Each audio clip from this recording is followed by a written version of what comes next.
Hello, I'm Dr. Helen Marley. We want our students to play with a natural and healthy technique so that they play beautifully and they feel good at the instrument. The first step in achieving this goal is to teach our students how to sit at the piano bench as well as how to have a good hand position. Let's have our students sit comfortably at the bench.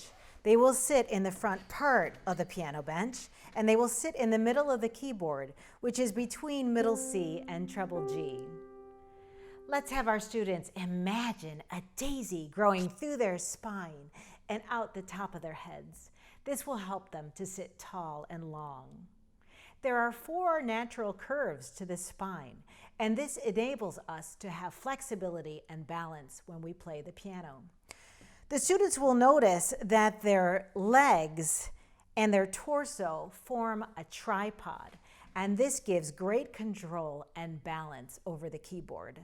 The students can lean slightly forward because it is the front part of the spine that bears weight into the instrument.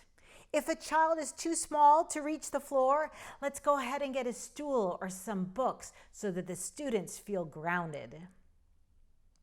When the students are playing then, with this kind of balance and flexibility, they'll play beautifully and with ease. It's also important that students sit on their sit bones right here like this. And even if they move back and forth, they can feel where they are. The tailbone is not weight bearing. So we want to make sure that our students don't slump over and sit on their tailbones. This feels really uncomfortable at the instrument, and the sound is not going to be good, and they're not going to feel good at the instrument. So the next step to learning a great posture at the instrument is to think about the distance from the keyboard as well as the height of the piano bench. There's a wonderful video of Vladimir Horowitz playing a recital in Vienna, Austria. He walks to the piano. He's an elderly gentleman by now, and he sits at the keyboard, and actually the bench is a little bit too close to the keys. He puts his arms up, and he notices that he really can't swing back and forth. His elbows are too close to the side of his body. So he moves the piano bench back, and now he has freedom underneath his arms, and he notices that the elbow is slightly in front of his body. He plays a few beautiful chords so that he can hear the resonance in the hall. He puts his hands in his lap, and then he's ready to begin the recital. So many of our little students play with crocodile arms. The bench is so close to them. This will give them absolutely no sense of freedom or sound. So let's make sure that the elbows are slightly in front of the body. The tip of the elbow is at the same level or slightly higher than the top part of the white keys. Let's not have our students do any kind of gesture where they're straight and rigid and tight, because it's unattractive at the piano and it isn't going to help anyone be comfortable and relaxed at the instrument. If you notice that your student is sitting too low at the instrument and their elbow is below the top of the white keys, we have to get them higher on the bench. There's a really nifty knee pad for the garden for only $8. We can put this on the bench. We can put more than one on the bench, and it will elevate our students to be at the right height. If you want something a little bit snazzier, there are also foam pads with velvet coverings, and these are nice for recitals. These also come in various heights as well. The third part of good posture and hand position is actually figuring out what good hand position is. We can have our students dangle their arms to their side and bring up their hands like this, or we can also have a student put their hand over their elbow and feel the space in between the fingers.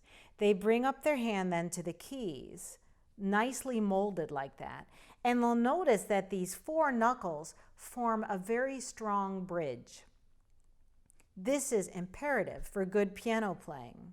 I call these 4 knuckles 4 little hills so that the students can imagine something fun when they are looking and thinking about their hand position.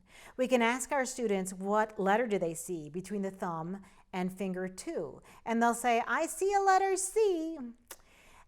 The next step to a really wonderful hand position is to close the fall board, and this fourth step is just solidly tapping their hand position on the fall board. When the students are playing on the pads of their fingers are nice and strong, and the 4 little hills are nice and strong as well. There's really wonderful flexibility in the wrist as well as the forearm. We want to make sure we don't say to play on the fingertips, because this does not allow freedom in the wrist and the forearm. This comes from the Russian school of playing. So wonderful pianists like Gilels and Horowitz and Rubinstein, they all played on this fleshy pad of their fingers right here. And this gives a beautiful, warm sound to their playing. When we ask our students to play on their fingertips, then they're playing right at the pad up here. And this doesn't give that good of a sound. The last step in a nice hand position is to have our students, yes, of course, look at the strength of their 5th finger, but also look at where the thumb is being played. They're going to feel that they tap on the outside tip of their thumbnail. They're also going to feel a little bit of the flesh right by that thumb tip. And that is where they have to play on their thumb. Well, I'll talk more about that in later videos, but this is the way to start with a beautiful posture and wonderful hand position. See you next time.